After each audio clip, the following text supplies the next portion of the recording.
হাইকোর্টের কয়েকদিন আগে উপস্থাপন করছো চ্যানেল আইসি চ্যানেল আইতে এমন আমাদের বিচারপতি মানিক গাড়ি মুন্সিগঞ্জ আপনার পিতার নাম?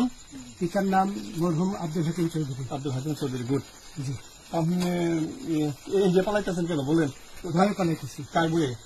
আর প্রশাসনের ভয়ে। প্রশাসনের বইয়ে ওই একটা মেয়ে বলছিলেন যে ইয়ের বাচ্চা দীপ্তি চৌধুরী। ওইটা আমি খবর চাইছি। নামটা বলার পরে আমি বলি আপনাদের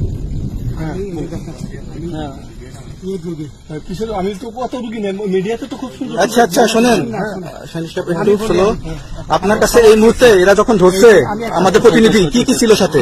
আমার সাথে কি কি ছিল এটা বলেন। আমার সাথে ছিল ব্রিটিশ পাসপোর্ট, বাংলা পাসপোর্ট, টাকা টাকা আর কথা ই কার্ড, ডেবিট কার্ড আর ই কার্ড। আচ্ছা কালকে যে টাকাগুলো ছিল আজকে কোনো টাকা ছিল সাথে? আজকে ছিল না, আজকে যে কত বাংলাগুলা 40,000 টাকা আজকে হ্যাঁ আজকে যেটা কয় টাকা ছিল দেখেনি? এই দেখেন 40,000 টাকা ছিল। কালকে যে দুজন টাকা নিচ্ছে ওদের কাছে কত টাকা ছিল? 60-70 লাখ। আচ্ছা 60-70 লাখ। আচ্ছা নিয়ে গেছে নৌকালাও সাথে নিয়ে নিছে? নৌকালা এবং ওই লোক দুজন সাথে একসাথে নিছে না? ওই দুই ছোকরা নিয়েছে।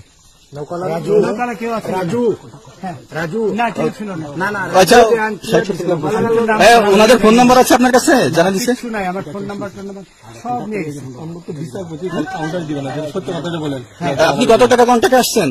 আমি 15,000 টাকা ওদের বলছিলাম, ওইটা আমি দিছি। কিন্তু পরে এই দুই ছেলে আমার মাইরা ধইরা এই মাইকটা কোন জায়গায় মারছে ভাইয়া?